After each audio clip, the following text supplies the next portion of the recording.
we go. Ba ba da ba ba da ba ba. Here inside the Manhattan Movement and Arts Center, students come together for a very special class. I wanna be a dancing man. Breathe. The room filled to capacity. The focus, strictly Fosse. It's as if I've been put into granite and I'm swaying in the breeze, so there's no break of my body. I don't tilt at all. Leading the group, teachers Lloyd Colbreth, Dana Moore, and Valerie Pettiford. There's always light, because this is pretty, but this is better. Two. They're all dancers who worked with Bob Fosse, and now they're taking the lessons they learned from the legendary director and choreographer and sharing them with the next generation.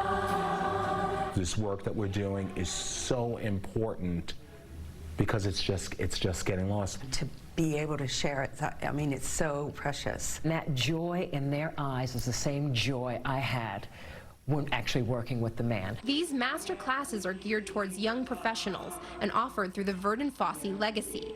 At the helm is Bob Fosse and Gwen Verdon's daughter, Nicole Fosse. Each person that worked for Bob Fosse has their unique story that nobody else really knows.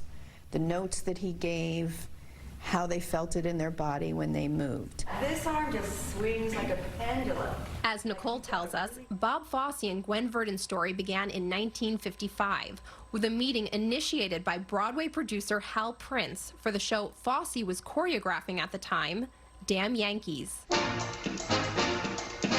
My father wanted to work with my mother just to see how she moved and what she could do and would they get along. So the two of them went into a studio for a day to work together, and apparently my father called Hal and said, we need more time. They came out of those 3 or 4 days with a partnership that lasted their entire lives. From hits like Damn Yankees and Sweet Charity to Cabaret and Chicago, their work spanned from stage to screen. My father was influenced by Fred Astaire, the sculptor Rodin, Spanish matadors, and my mother was very influenced by Charlie Chaplin. Her training was with Jack Cole, that was her background.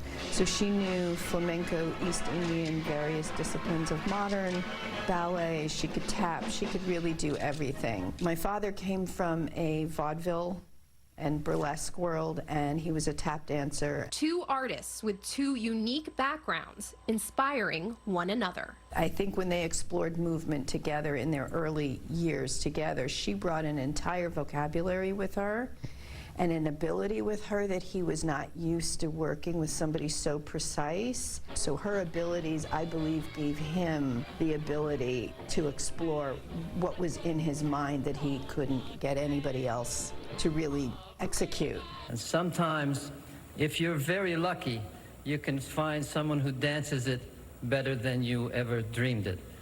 And for me, that someone was Miss Verdon. It was a collaboration that continued even when their romantic relationship ended.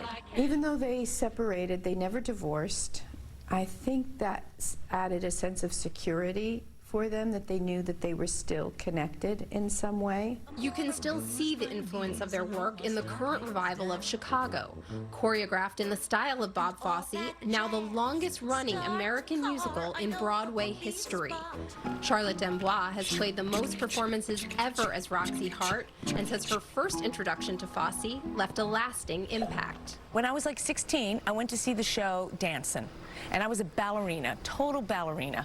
And I went to see that show, and I'll never forget it. I was just blown away by it, and I thought, oh my God, that's what I want to do. And I was in this ballet world where you're just the pretty thing that's, I mean, you're lifted by the man, but you're pretty and you're sweet and you don't go past the line.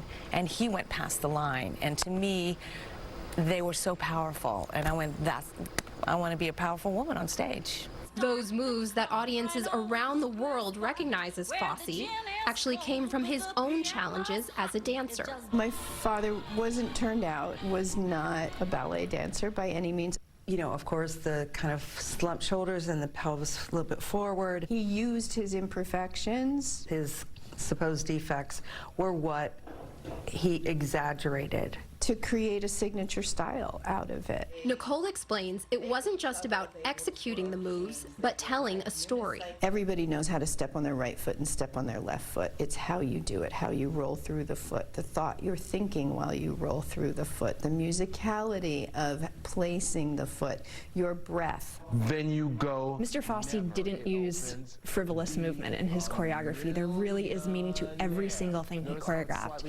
So it's getting that understanding and making your body do these small nuances.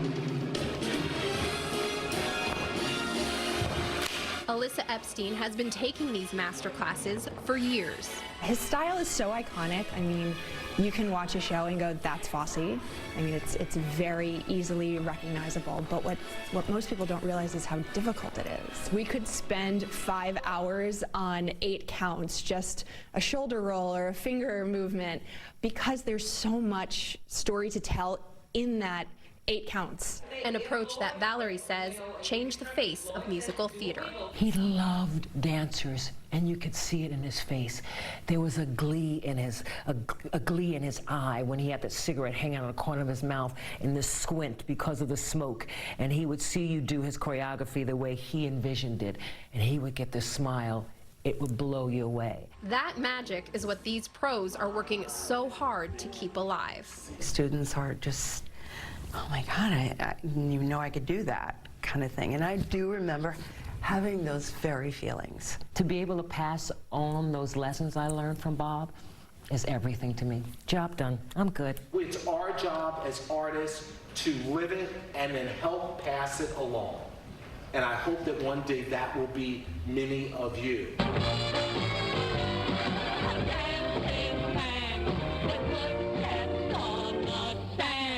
Amy Cohen, Fox 5 News.